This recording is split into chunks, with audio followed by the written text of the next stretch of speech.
all on the same page. The use of customized methods and devices to supplement a person's ability to communicate. So this could be to augment current speech or provide an alternative to speech. And AAC incorporates a variety of strategies and techniques and systems. It's not just one device. So we think of it in terms of a communication toolbox. We all use a variety of ways to communicate, and that's similar for someone who's going to need these additional helps and strategies and systems. So if we think of our toolbox, we have no-tech means of communication, such as sign language. We have light tech, which could be something like a communication board or book, a picture board. Mid-tech might be when we're starting to need a battery and it's a little more electronic. And then high-tech devices. The more sophisticated computers and everything from the iPad and Android devices to specially made communication systems for individuals. So someone using AAC is going to probably use all of these strategies, and even if someone uses a high-tech device, it's good to have some backup systems, some picture boards, utilize whatever means that somebody has to communicate. It's a total communication. Bonnie mentioned who can benefit. And if you come to we do have a table in the exhibit area and have some buttons that have our, this saying, not being able to speak is not the same as not having anything to say. Very important. So what is it like when you're not able to speak or not able to get your message across, and so the need for a communication system? We've got some quotes from some people who give us the first-hand look at what it's like. And the first thing is, they get underestimated for what they're able to do. A young lady named Doreen Joseph. Speech is the most important thing that we have. Makes us a person and not a thing. No one should be a thing. You're fed potatoes all your life, but you don't like potatoes. You hate potatoes. This was Sarah Brothers.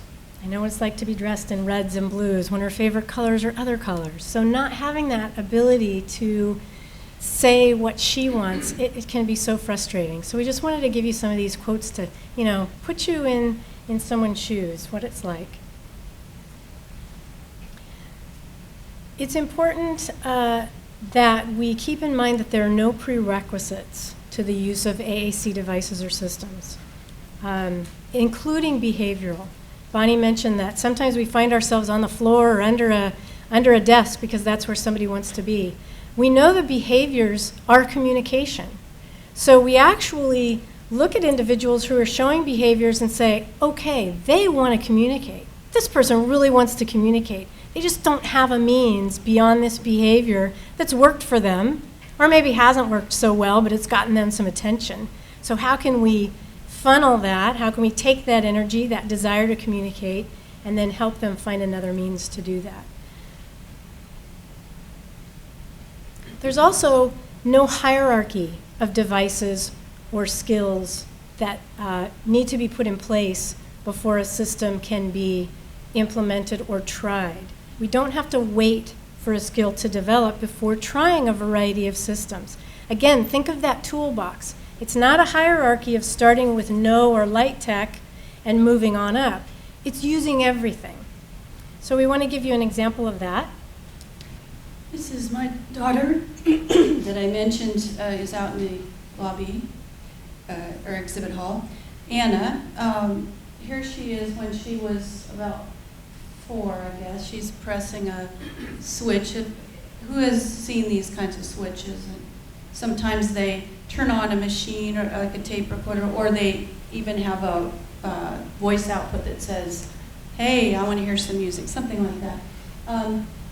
Here she is doing that, and I could actually show you a picture of her doing that 10, 12 years later. She was in this kind of trap of readiness. you probably heard it said a lot, well, I don't think he's ready for that. I don't think she's ready.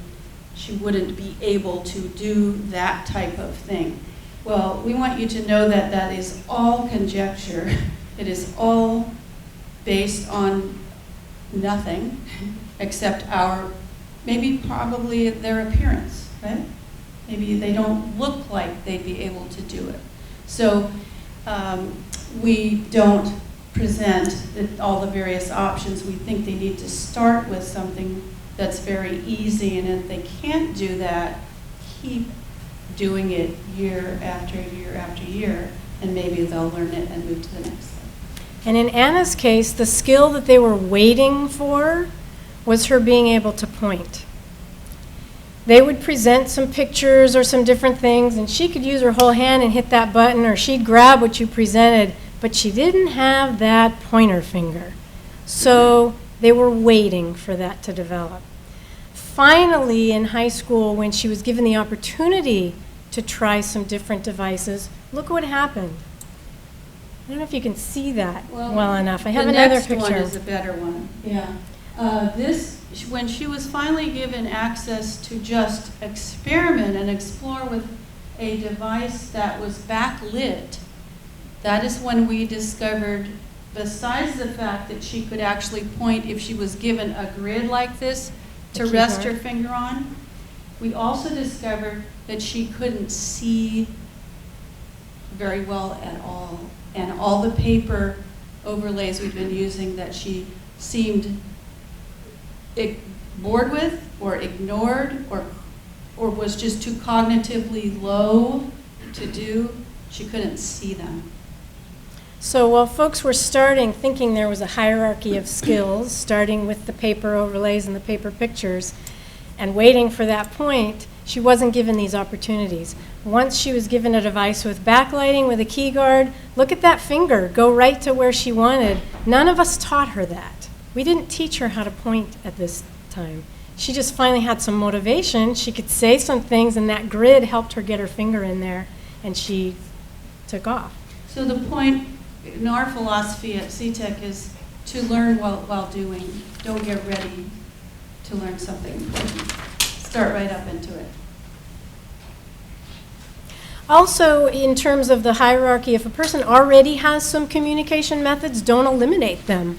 Again, that total communication, we want to add to them and use all methods that someone has available. I'll just add a note in here too. What I do in my part of this talk is tell you what we've learned through our mistakes. And another mistake we made with our daughter was when she finally did find a device that was going to work for her, we told her, we had her stop her other methods. Yes, no, so don't do that, say it with your device. That's not the right way to do it, because she had it. If a person has a way to tell you something, if it's with a word or a sign or a gesture that's working for them, don't eliminate that. I think also in this, with various communication methods, part of the training then is to teach someone when is the best way to use each of the methods that you have. Parents especially may completely understand every nuance of a gesture and sound and word that's communicated, but someone out in the community may not understand that. So it's teaching the individual, you have this toolbox. Now when we're in the community, this is the tool you need to use. When you're at home, you can use this tool. Your parents understand that. So that comes into the training aspect. It's important to start early with AAC. It's really impossible to predict the future development of speech, communication, language in a child, so start early. So much of what AAC can bring is building language development, and that is just critical and key. There are great risks when someone is not able to communicate. We work, and we'll show you lots of pictures of individuals who are adults, many of whom were not given opportunities for communication systems beyond their gestures or beyond them being in a situation where everything was taken care of for them And so they had some learned helplessness and just waiting and not realizing that they have some control, that they can communicate. There's a little guy we saw. Again, just because he's young, not necessarily starting with lower tech. The high-tech devices can provide so much, especially with language development and giving access to a lot of things within one piece of equipment. It's also never too late. So again, I mentioned we work with a lot of adults.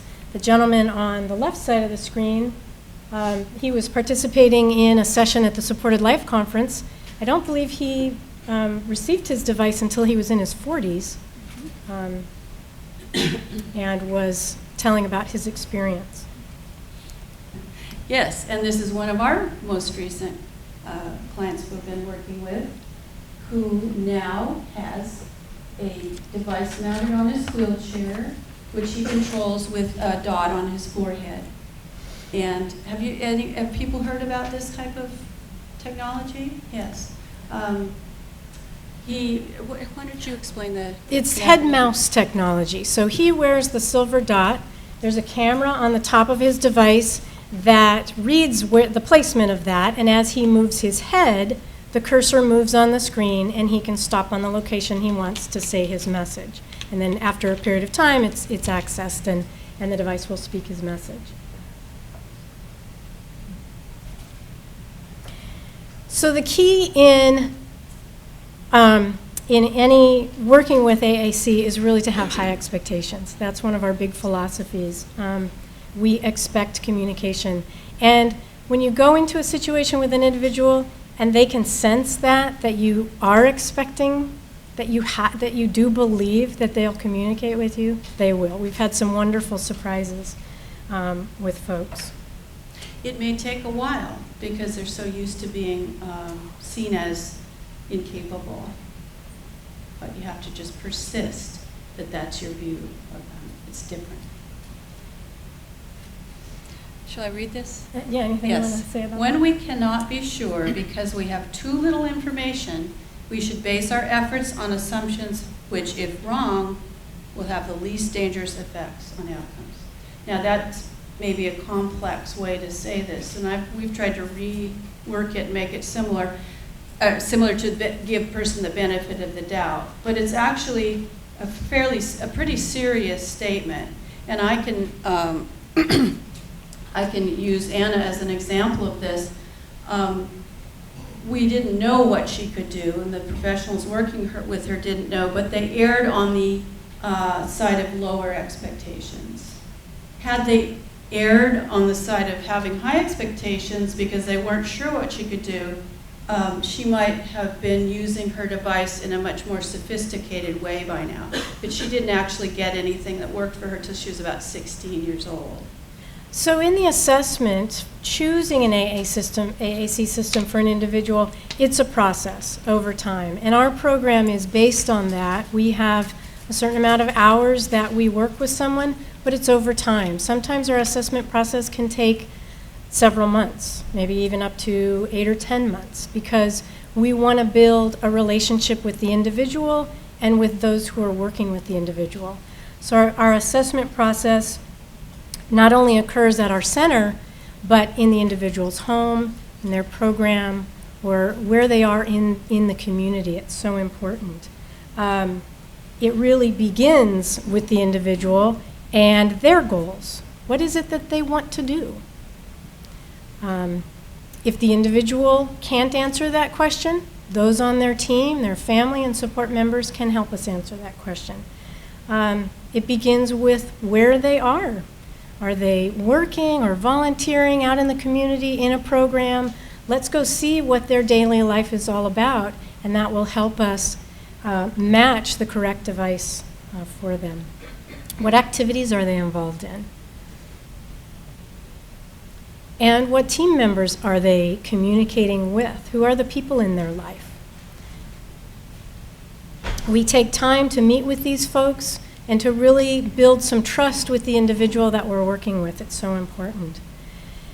We also, of course, look at their current abilities, attention, cognitive, motor abilities, vision, and hearing.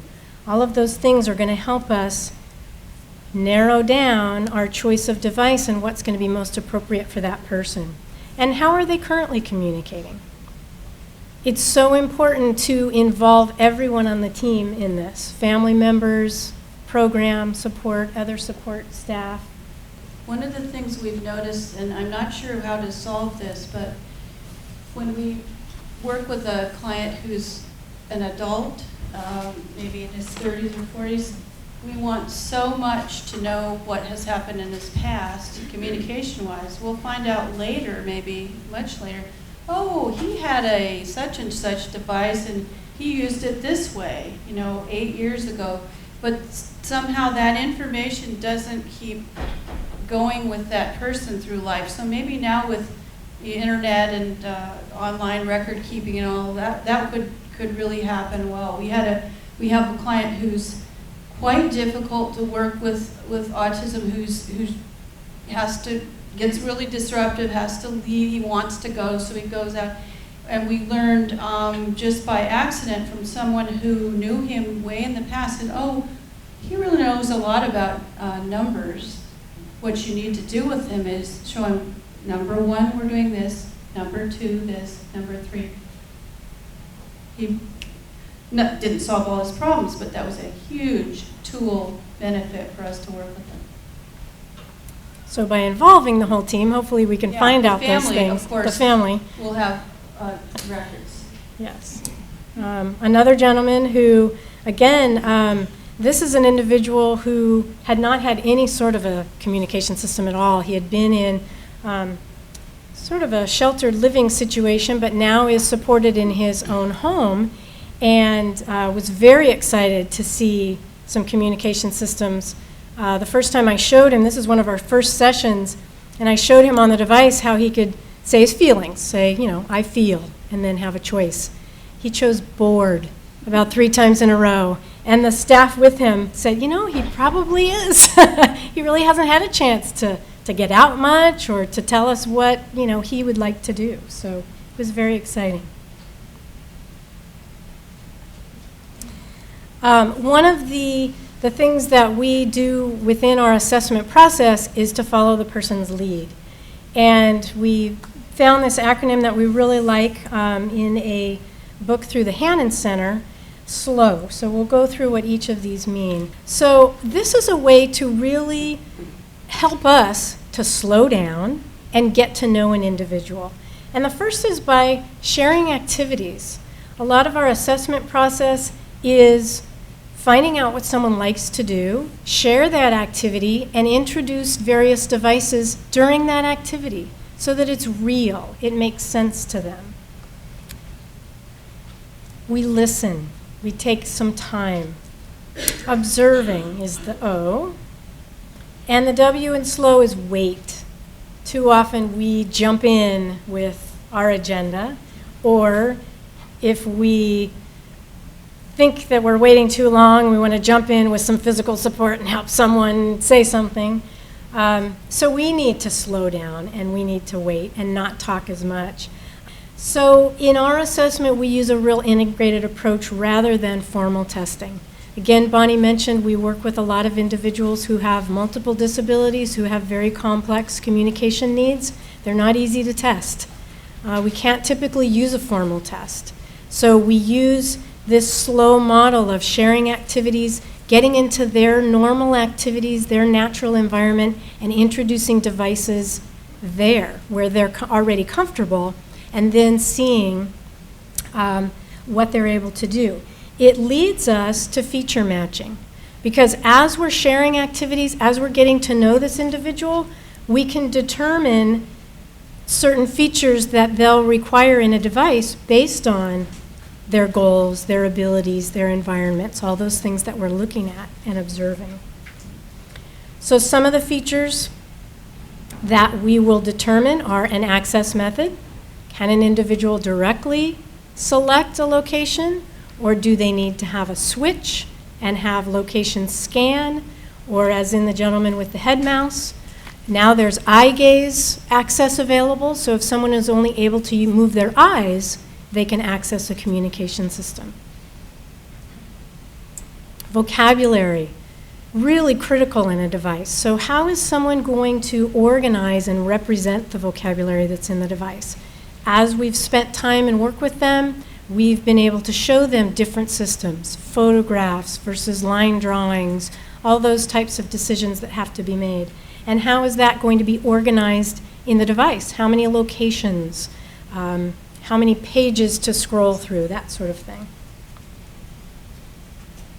The display type, whether it's a static display, just the pictures, or a dynamic display, more of a computer screen with the backlighting. Some other features, what type of speech output? There's digitized speech, which is a recorded voice, versus synthesized speech, which is the more robotic, although they're getting a lot better.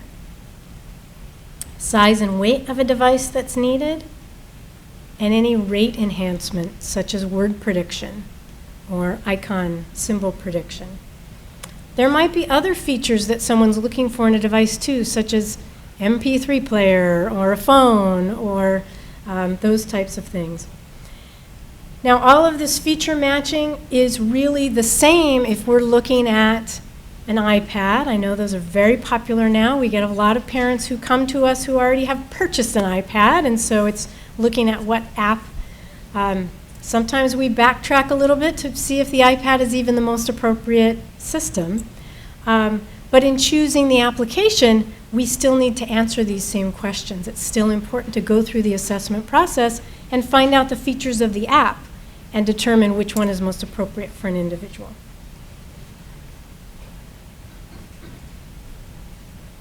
So that's the assessment side of things, the process. Now we'll talk a little bit about using AAC devices and the training end of things.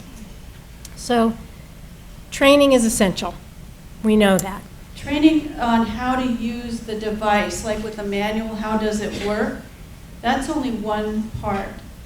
Training on how to use the device for speaking and communicating is a whole separate topic and requires separate strategies for training. So on the make it fun part, we introduce the device and the method of access in a very fun, communicative way that empowers the person immediately. Now, one of the ways that has empowered my daughter was when she got a volunteer job in a kindergarten class where she told stories to the children, but she also got to tell them what to do. And we're finding this is a really important technique with many of the people we work with who are being told what to do constantly and how to do it and when, and taught, instructed, and fixed. Give that person an opportunity to tell you what to do and watch how it increases their sense of who they are.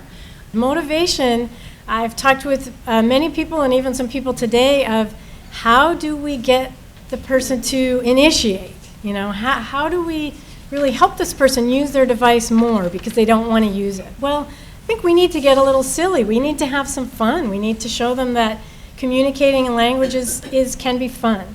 And so we need to tap into what's motivating to an individual.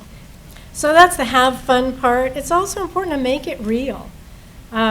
Train in the context of real situations and activities. We really have found, and I think the research shows, that drill and practice just doesn't quite work. Not the same, not to build enough.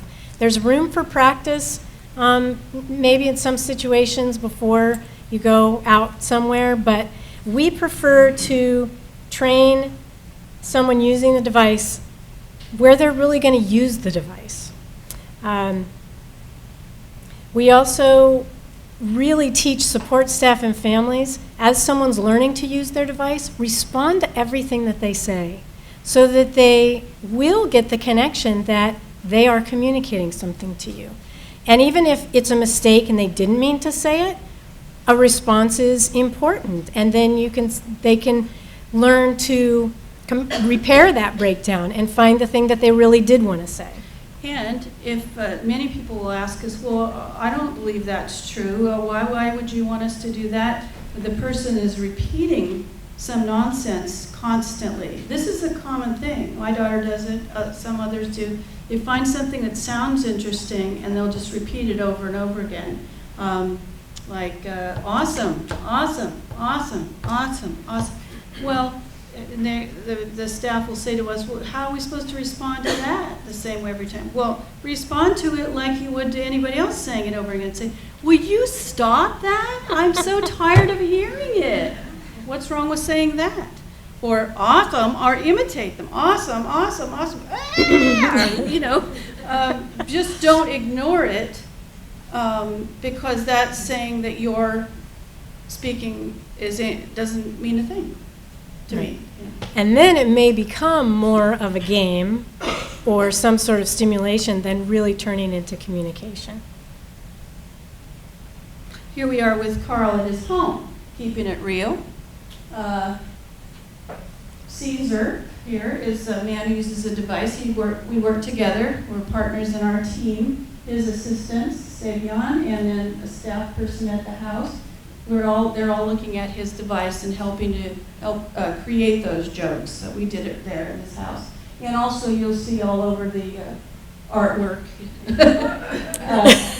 One of the first things he was able to say with his things, I want a beer. And the staff was so excited they went running to the store. Here's another gentleman we work with learning to use his device to do his banking. So again, we didn't practice this ahead of time. His staff went with him and modeled and helped show him how he can say these messages. Now talk about motivation. That's very motivational. He learned those very quickly. And also to say something really positive about the people you encounter in the community.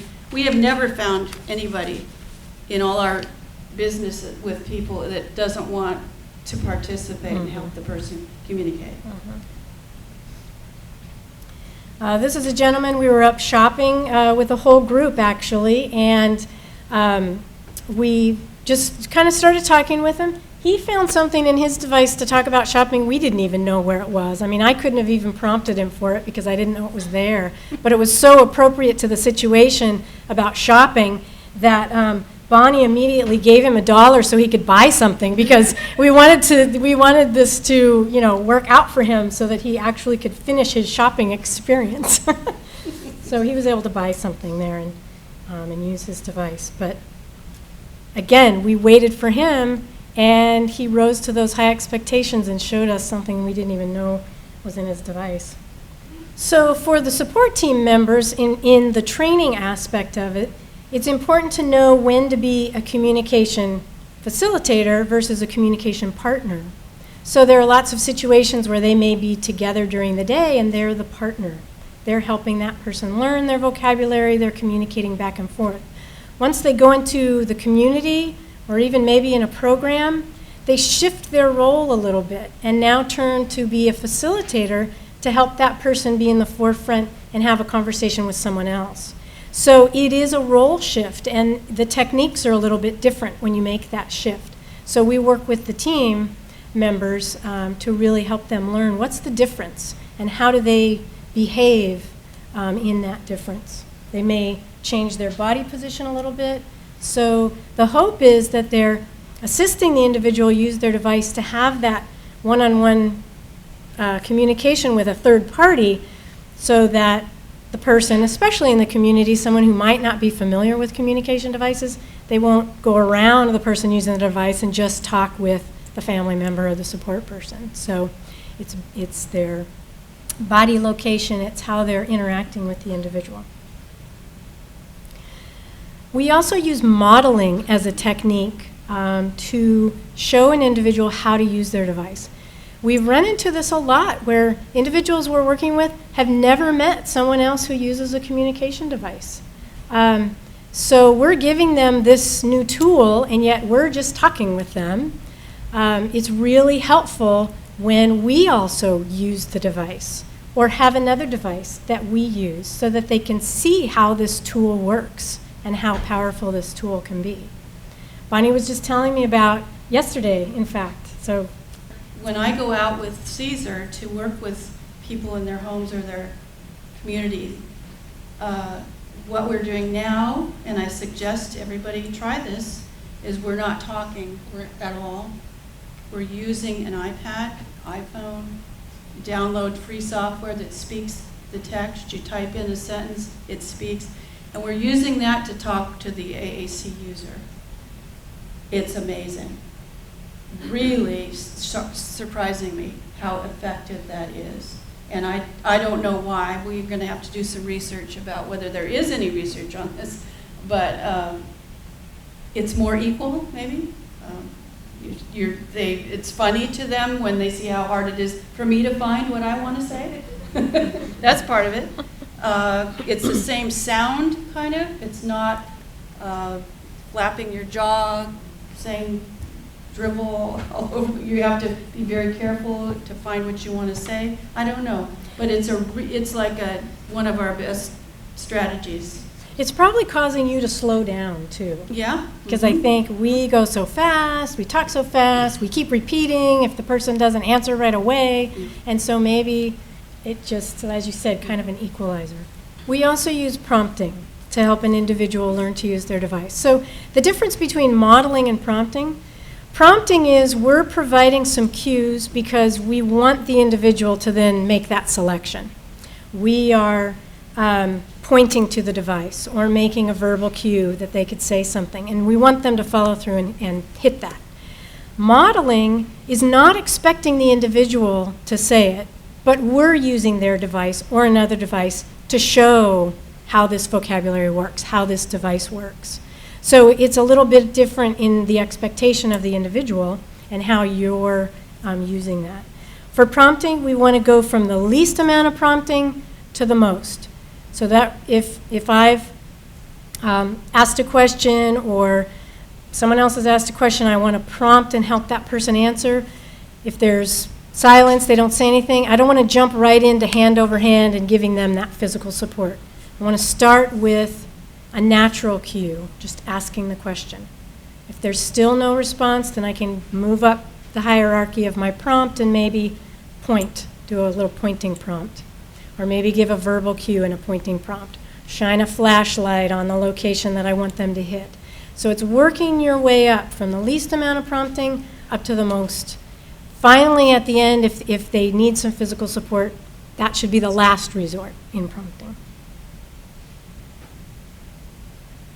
So here's the gentleman who was at the bank. He's now at McDonald's, also another very motivating community activity. And his support staff in the flowered shirt there is prompting to help him learn. So we didn't, again, practice this ahead of time. They went to McDonald's. He's doing the prompting right there. You get immediate feedback, which is great, and that's how someone's going to learn to use their device. We prompt, where is that hamburger? He's going to get his hamburger. He's going to know where that is next time. And also notice the difference. At this point, the staff member, Keith, he's the facilitator, right? He's trying to be out of the picture as much as possible, right, and supporting the interaction between the two people. Whereas if he and Keith are sitting at a table eating, he's the partner where they're going to talk together. This is an example of modeling. I actually had my son with me that day, and we had our device. We were finding some things to say, and Megan on the other side was using her device. So we were trying not to talk, and my son was my little assistant that day. We were modeling. This is another technique which is very effective, and that is to have the learner, who is in the middle here, Janae, teach someone else.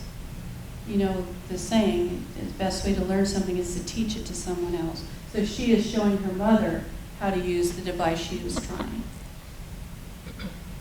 And here she is, a year later, having gotten the device. She is at her Easter Seals program showing the staff there how it works. So it's still an effective tool for her to be a teacher. So for more information, we just want to let you know that at CTEC we do offer monthly activities and trainings. You can check our website for schedules. But some of the activities that we offer, one are called Techsplorations, and they're just a chance for anyone in the community, family members, teachers, support staff, programs, to come in and just learn about what AAC is. Get some hands-on, try some different devices, ask questions, open to anyone. We try out some things, show some of the devices that we have. And then Bonnie mentioned our AAC User Groups. There's one that's held the second Tuesday of every month. There's one that is held the third Friday of every month. And these are really powerful groups. The wonderful thing is we have some mentors on staff at CTEC, and they plan and run these users groups. So, and we're working to build that mentor program so that we can have more individuals like Caesar be a part of our assessments, our training, and also mentoring with individuals when they get their devices. We're really trying now with the users groups to well, it's a nice way for the support staff to get some additional training, but we're really trying to build the communication skills peer-to-peer. So get some little communication, which will usually break up the group into little 2 or 3 person groups so that they can practice. What is a conversation? How do we take turns? Sometimes we'll send out a script ahead of time just to give people an idea, make sure they have some things programmed in their devices ahead if they need to. And then we try and practice those skills. So we found that in our training, the individual might learn the mechanics of the device, the staff may know how everything's working, we've got vocabulary going, but now there's that training component of teaching the individual, what's a conversation look like? How do I ask questions? Learning more of the vocabulary and more of the turn taking and just nuances of a conversation. So that's one of our goals for the users group, but also something that we focus on in our individual training as well. And I like to add that I think this was one of the biggest surprises for me, and we've been doing this, well, for quite a while now, is how competent a person can be on the device does not give an indication to you of how well they can hold a conversation. We've had people, and Caesar's been very surprised too, because he'll go in with me and he'll say something about greeting to someone who's very able to use the device, and the person does not appear to get it, that there is a back and forth thing happening here. So a conversation, the art of conversation, is not something that some of these folks have picked up along the way, and you can have fun imagining why. One thing might be, well, they've never been part of any conversation. No one's expected them to be, so they're very good at listening. They probably know a whole lot from being so receptive all these years, but not an active participant. So we're having to actually teach turn-taking in a conversation. I think part of that too is also the vocabulary that's available in a device. Too often individuals get a device and the only things that are programmed in are, I want. Yeah. I want to eat, I want something to drink, I want to go to the bathroom. And you get the thing you say I want and the conversation's over. They haven't even been given the vocabulary to practice those skills. So that's a whole another key component in training, but also that important part in the assessment process so that they have a device that will allow for a lot of vocabulary to be programmed in to give them that opportunity to learn those skills. Some of the trainings that we offer, we have a support strategies class. It's geared for family members and support teams, teachers. It covers quite a bit of the information that we covered this afternoon in terms of training. So it's all about how you can provide support to the individual using the device, strategies that you can use to help them use their device more and in the context of all their normal activities.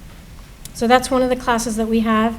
We have manufacturer representatives from the different AAC companies come to CTEC, and they'll provide their own trainings. It might be a one-day training.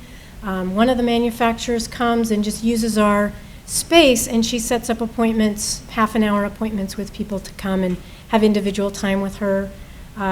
So those are available on an ongoing basis.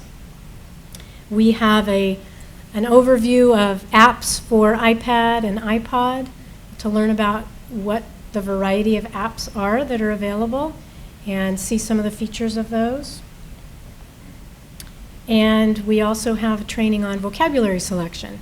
And once you get a device or you're setting up a system, how to really make sure that the vocabulary available is going to allow for full communication, for language development.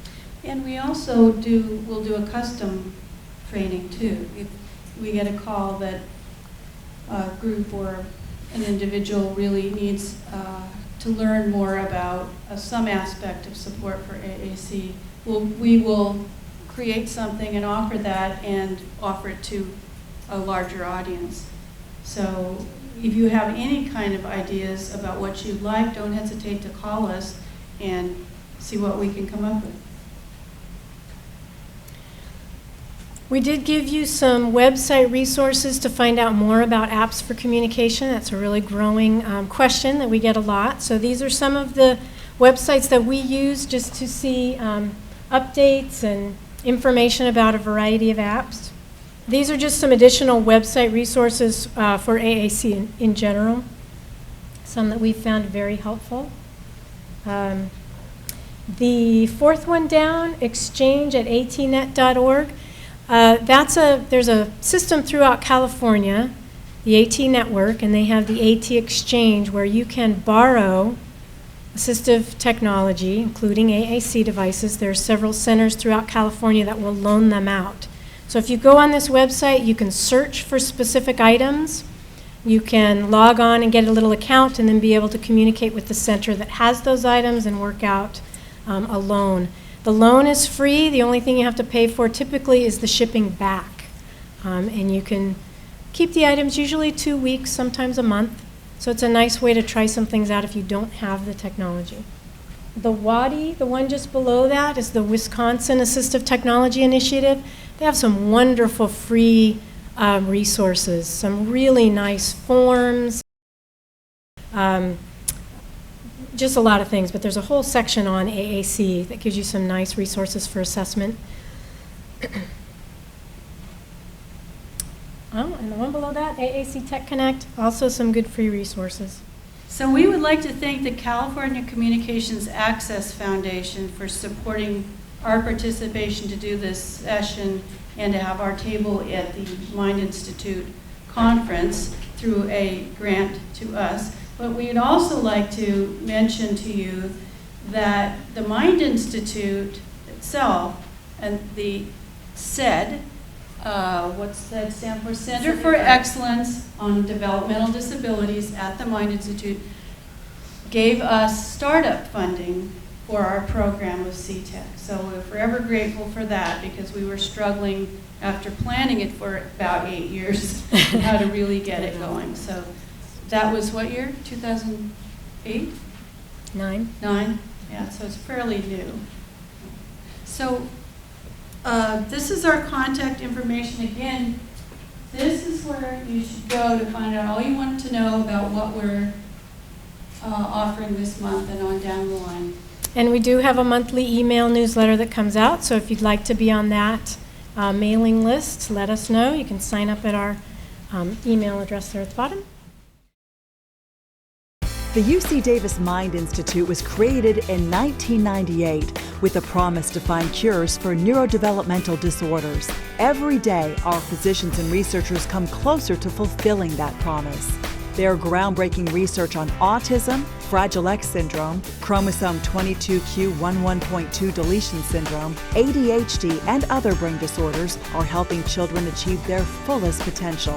Please visit our website to find out more about current studies, upcoming events, and how you can help make a difference.